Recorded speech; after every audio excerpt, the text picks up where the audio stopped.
గుండెపోటుకు గురైన CPI senior నేత తమ్మినేని వీరభద్రం ఆరోగ్య పరిస్థితి విషమంగానే ఉన్నట్లు ఆసుపత్రి వర్గాలు చెబుతున్నాయి. ప్రస్తుతం ఆయనకు వైద్యుల పర్యవేక్షణలో మెరుగైన చికిత్స అందిస్తున్నారు. దావోస్లో మూడో రోజు సీఎం రేవంత్ రెడ్డి బృందం పర్యటన కొనసాగుతోంది. తెలంగాణలో పెట్టుబడులే లక్ష్యంగా సీఎం దావోస్ ప్రతినిధులతో చర్చలు జరుపుతున్నారు.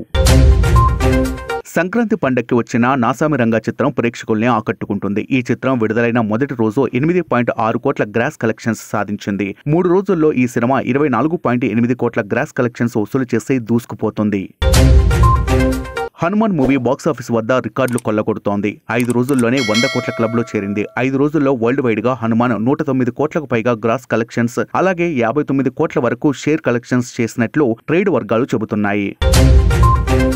దేశంలో బంగారం ధరలు బుధవారం స్వల్పంగా తగ్గాయి. 22 క్యారెట్ల 10 గ్రాముల పసిడి ధరపై 100 తగ్గి 58,050కి చేరింది. 24 క్యారెట్ల 10 గ్రాముల బంగారంపై 110 తగ్గి 63,330కి చేరింది. ఇక కేజీ వెండి 76,500గా కొనసాగుతోంది. సంక్రాంతి పండుగ సందర్భంగా కొత్త అల్లుడికి 300 రకాల పిండి వంటలతో అత్తింటి వారు సర్ప్రైజ్ చేశారు. అనకాపల్లిలో నివసించే అత్తింటి వారు ఈ రకంగా అల్లుడిని గౌరవించారు. అయోధ్య ఉత్సవాల్లో నేడు కీలక ఘట్టం చోటు చేసుకోనుంది. అయోధ్య గర్భగుడిలో ప్రతిష్ఠించనున్న రామ్లల్లా విగ్రహాన్ని నేడు మందిరంలోకి తీసుకున్నారు.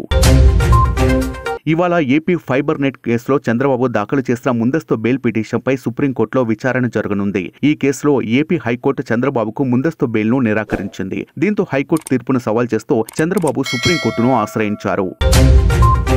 ఇరాక్, సిరియాలపై ఇరాన్ దాడికి పాల్పడింది. ఈ ఘటనలో 4 మృతి చెందారు.